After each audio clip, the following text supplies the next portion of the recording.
สบายดีเด้อพี่น้องโทรหาป่าใหญ่มาแล้วโดผู้เปล่าใหญ่มาแล้วผู้งาได้ค่ะ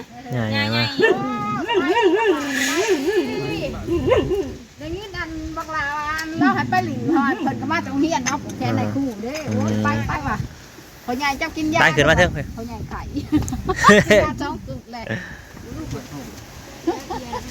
ก็ยากว่ะมองอันนั้น โอ้เกือบแพงคนเจ้าได้ห่มอีก ว่าอยากเขาเอาไปอะบ่ได้ถือ มันโหดเด้ถึงแดดแล้วมันโหด เอาไปบ่ได้ถือเด้อมาดิ150บ่103 103มาลงเลยตาไว้ใช้ หมากนะนี่ ตาไว้ใช้ ถ้าอันเขาเฮียนตัดผมมาทันมาแต่คุณละมันละบาทให้นี้อาเจ้าจู่ๆไปนำพันเดอร์พออันเลิกเฮียนละ50ตัดผมพอเงิน5,000ตัดผมตัดผม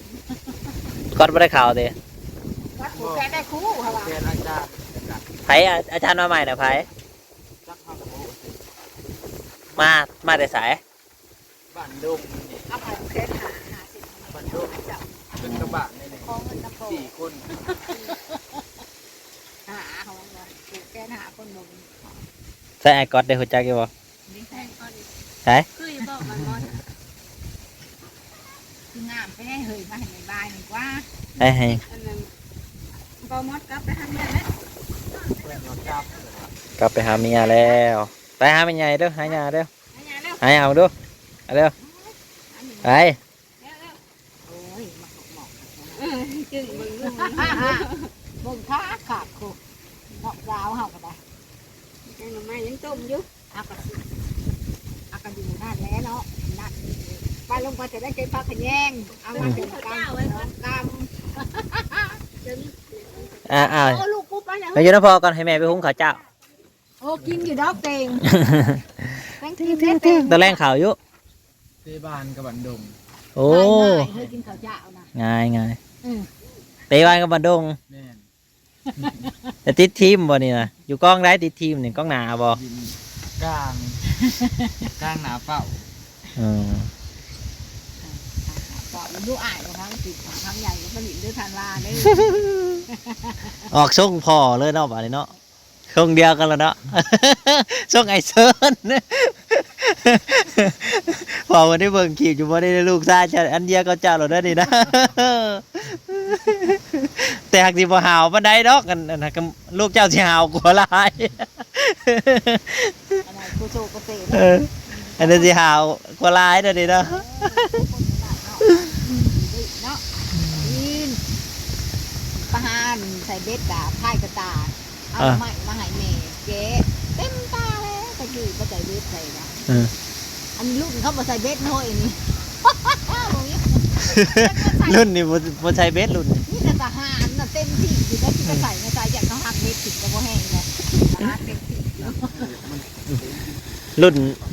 เฮานี่ยังใส่อยู่เฮานี่บ่ได้กิน ทหารนั่นเบ็ดเขาบ่อึดไปเห็ดที่เขาเอาเบ็ดกบ ได้โทรศัพท์ใหม่อยู่บ่นี่ โตเก่าไปเปลี่ยนจอ iPhone หยังอันนี้ 12 โอ้ใส่ iPhone 12โหธรรมดาบ่จ้ะ 12ธรรมดา แม่น ไปอันทำงานได้2 เดือนหลัง เท่าไรซื้อเท่าไร คือเงินกีบเนี่ยที่ด่านทอง 4 ล้าน2 iPhone 12คุณเด้อมันเคยเห็นบ่ iPhone บ่มีเงินเติมมาสิหำอ้ายนั่น เติมบัตรบ่ iPhone 12ใส่หมวกบวกลงไปพี่น้อยกำลังแกงหน่อไม้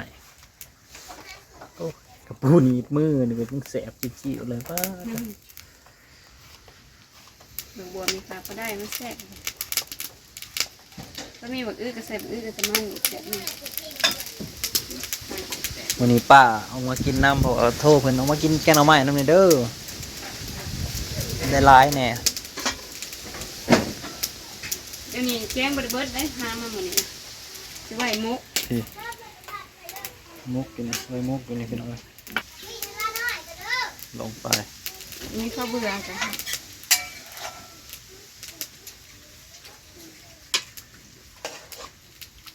แซ่บน้ำกัน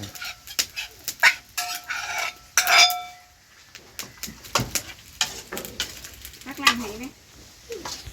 รอให้มันผดเป็นยังไงปรุงก่อนบ้านนี้ปรุงกับไปท่านว่านอนกันอยู่น้ำเอื้ออยู่ในเทียงหัวเดียวนี่ เป็น ยังบ่ทันได้นอนเนี่ย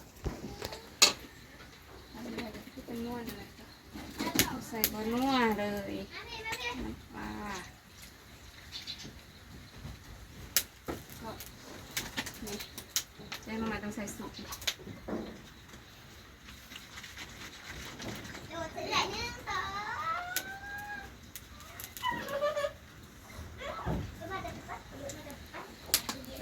แซ่บเลย กลิ่นหอมกุ้ม ทำไมตอนนี้กินหอมกระแดกหามาใหม่ๆสุดๆมาแกงเลยนั่นๆให้เบิ่งเด้ออันนี้ก็เลิกเรียนกลับมา เฮ้ยสวัสดีปะลุงเร็วถูกเร็วเปิดหน่อยจังหน่อยเนาะปวดบ่ปวดบ่หืม ฮะยังเกาะ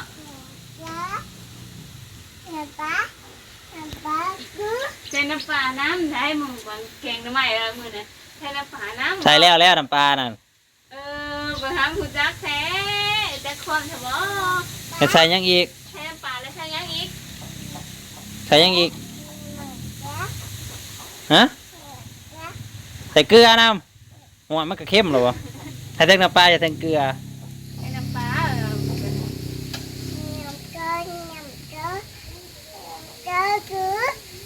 มึงดูอ่ะเปลี่ยนไปเลยใช้น้ำจอบ่ใช้น้ำช็อตน้ำบ่ ใส่กันเนยเด้ ใช้น้ำช็อตน้ำบ่เป็นได้บลูมันบางกลางคืนน่ะว้าวผู้เดียวตกบางครั้งก็หูเรื่องบางครั้ง บ่มาหาเอื่อยในไปหาเอื่อยเนยในไปบอกเลยมาเลยตอนนี้มาอีกแล้วจิ้มสวยบ่จิ้มหอมสวยไม่ว่าไปเล่นนะมือนี้นะไปเล่นยุไปเด้ เหม็นมือน่ะดมดูมือน่ะเหม็นละเด้น่ะ เน้นดมเบิ่งหน้าเห็นละบ่บ่ ดูกระดุม อืม นี่หนีสบายดีปะลูกหรือบ่นาชาดินาชาตัวนี้ตัวนี้แหละนาชาตัวนั้นคนคุณแรกแล้วว่าเนยแล้วนะแล้วโคปุระ3รถนะแต่ว่าพุ่นยังบ่พอโอ้เมียนนี่บ่เด้ทีมนี่ไปเก็บยังได้ทีมนี่กูก๊อตจังเลยก๊อตน้องก๊อตไปเคยเห็นในน้องก๊อตโอ้เป็นบ่าวสูงกับสูง ปี บ่ 2 ปีมายัง ออกทรงเดียวกับพอไปเลยหน้าตาคือกันน้องคนมาแล้วนะมาแล้วอันนี้จะเป็นเอื้อยกกเลยพี่น้องเอื้อยกกเท่าแม่เด้ก็คือแบบว่าเอื้อยกกหมู่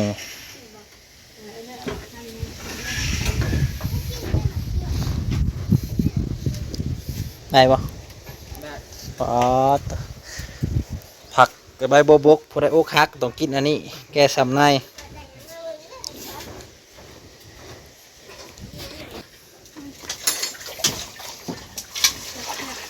เพิ่นได้ยังเงินทักกันโลกมานะฮะ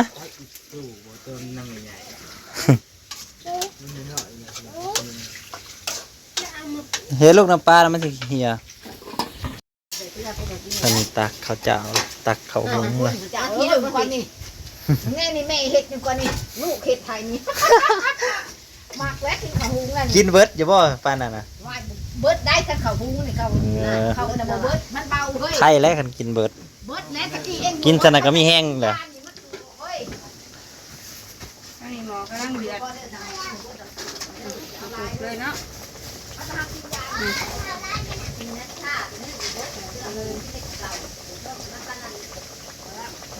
ขยันอ่อยแน่ไงแน่ ผสมกันให้หน่อย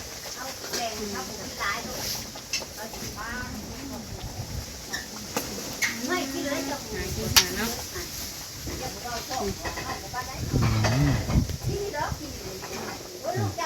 คักๆเลยพี่น้อย เป็นไม้ซุ่มแซ่บ แบบแซ่บน้ำกัน ได้ที่กล้าไปมาก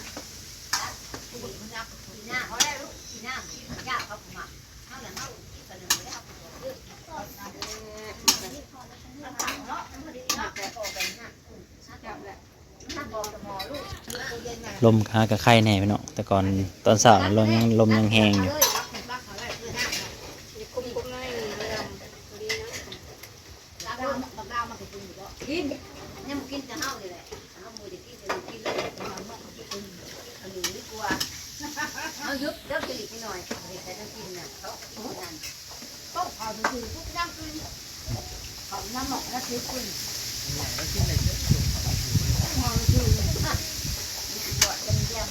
ตุ่มบ่ได้ใส่หยังนี่นะ บ่แล้วต้มต้ม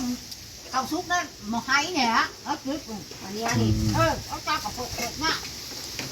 ขอกันใหม่เด้อพี่น้องขอบคุณในไลน์ที่เข้ามาหาส้ม กินข้าวกินมากกว่า